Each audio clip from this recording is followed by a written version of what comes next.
coming up Asia Ray Coleman. I'm one of the actors. I'm Julia Gamble, the actress. Irene Brown, the actress.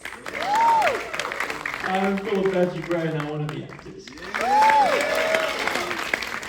And he's lying. He wrote it, he directed it, he edited it, he shot it, he did the sound, everything. I also want to say we have a few people that were a part of the film that are in the audience as well. Larnell Foster right here, he's the producer. I'm trying to think of anybody. Oh, Mary Shahadi. Where's Mary Shahadi? Oh, yeah, up there. Okay, cool. Trying to think of music. Yeah, where's Seth? Seth Ward. I want to point out he's a director and a musician. He does both.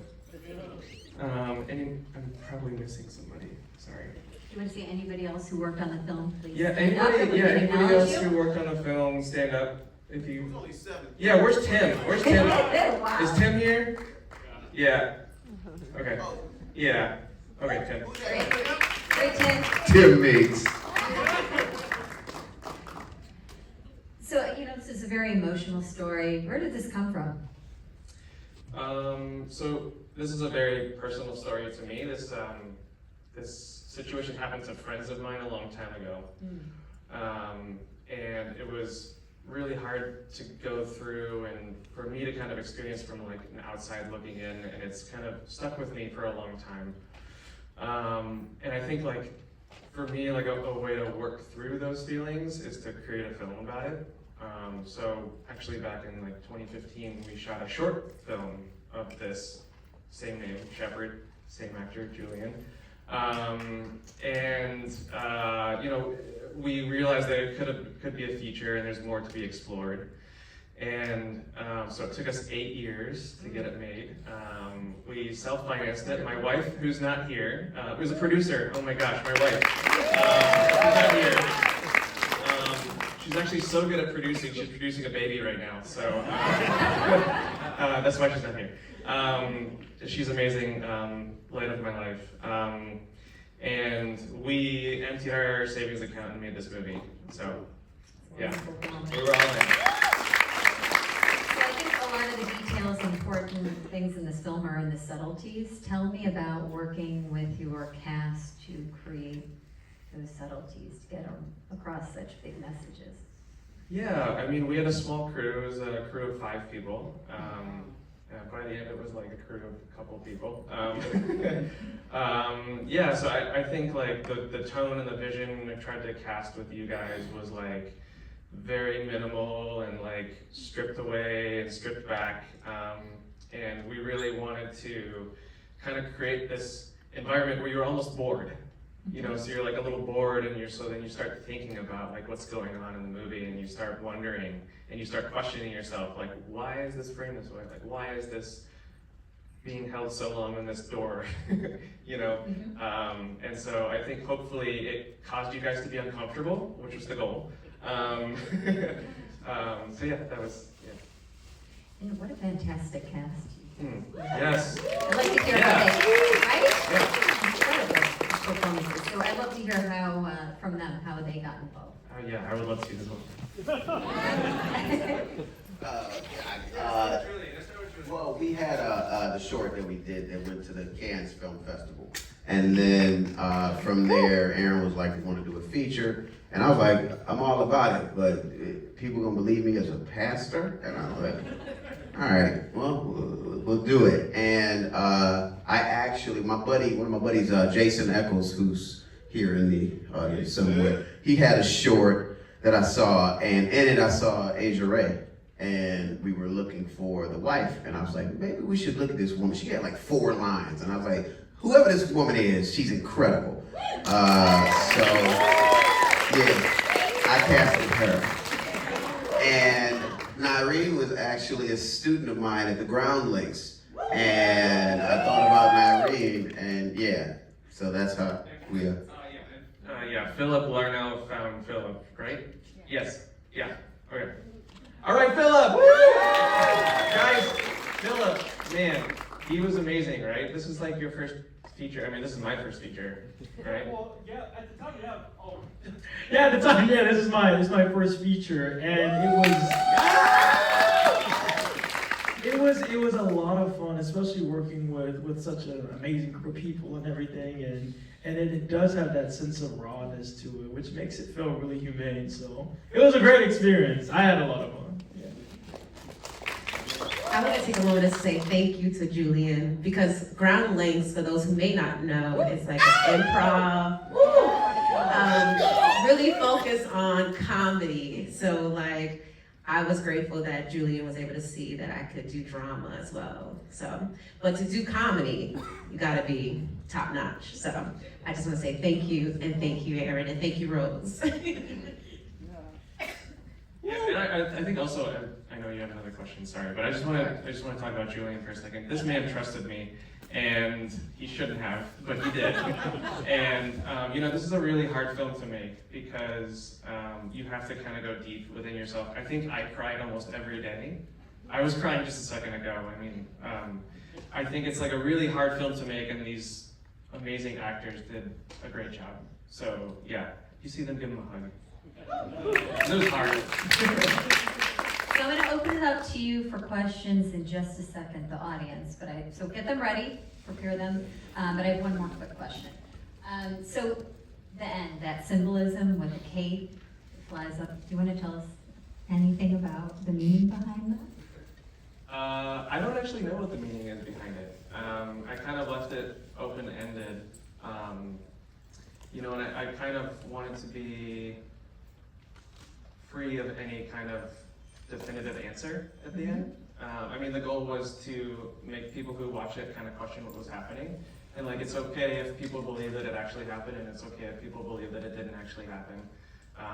But I just wanted, the main goal of this film was for people to feel something.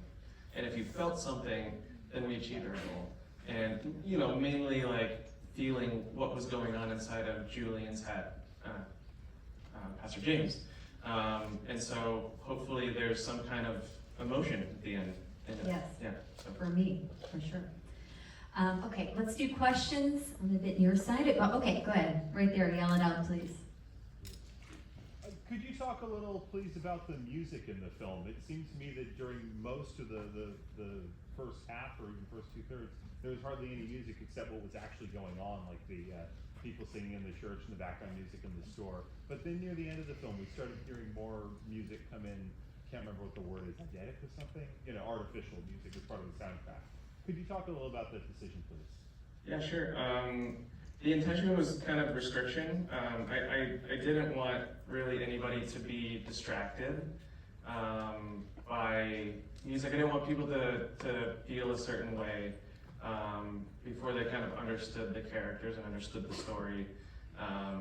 For me, I wanted people to just like sit with it and be uncomfortable with it, and sit in the long silences.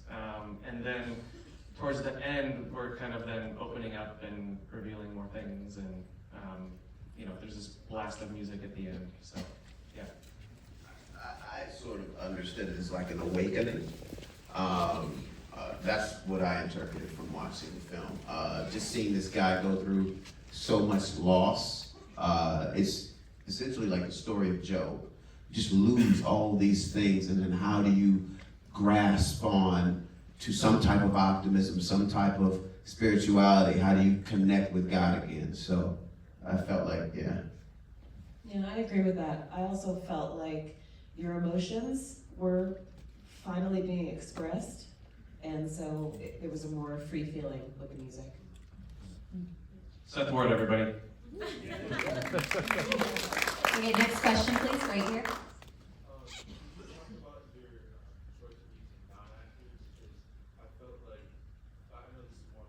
Oh, that's a great question. I felt like using non-actors made the prayer scenes more genuine. It made you feel more comfortable with I'm so glad you asked that question. I'm really proud of this. So in the film, there are actually 7 first-time actors, as Sean Baker would say. I really like Sean Baker, the director.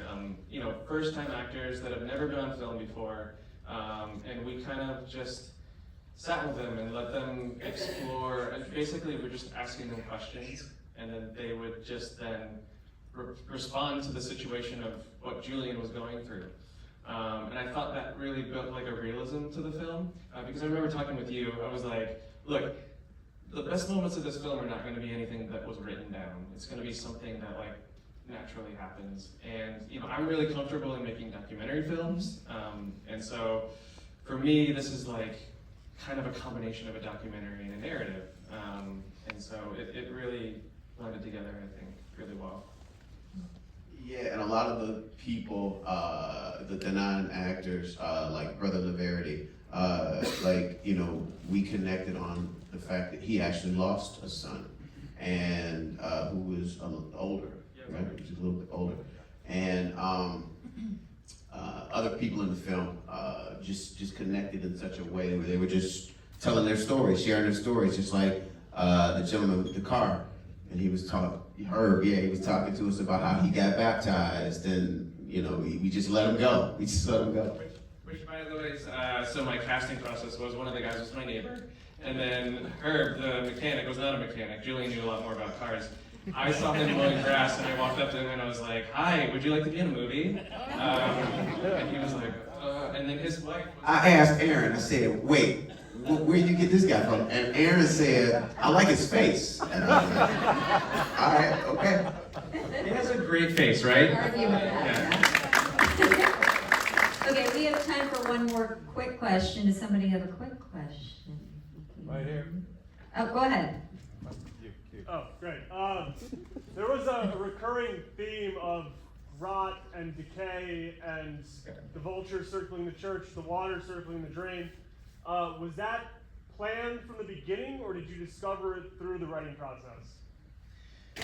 Yeah, that was more of discovery, I think. I mean, the script was pretty well, like, I think we followed the script pretty well, but I'm really big into exploration and discovery. The circles, I can't answer that. I don't know why, like, I just felt like things needed to be spinning, and so maybe it was like being inside of Julian's head. I think there's a lot of things, choices in the film that, like, I'm a very visual director, so, like, I just feel things, and it just felt right. I literally drove around town just trying to find vultures and dead animals. And one of the times my daughter was with me, so it was a little awkward. Yeah. And with that. Yeah, I know. Thanks, everybody. Oh, yeah. Thanks for coming out. Hold on, one thing, one more. What? I was gonna say, that's what I admire about you, Aaron, as a director, is the realism of it. But even just the vultures, the way I interpret it, is like, life has ups and downs, and there's some ugly that we don't address. So I appreciated you showing that. But from the vultures' perspective, they gotta eat. You know what I mean? So there's this thing called the circle of life, and we don't know why certain things happen. Or if you have a strong faith, you might say all things happen the way it's supposed to happen. So I thought those were beautiful. I didn't see those when I was like shooting, so I was kind of like, oh snap. So great job. And with that, thank you so much for coming out. Don't forget to vote. If you're having trouble with that, I can help you at the front desk. Please don't come down here. We do have to clear house. We have a big house coming in right afterwards. They'll meet you outside. You will, right? See, they see. Oh yeah, we'll be there. They will. Okay, cool. They'll be out there. So meet them out there and have a wonderful evening. Thank you guys for coming out.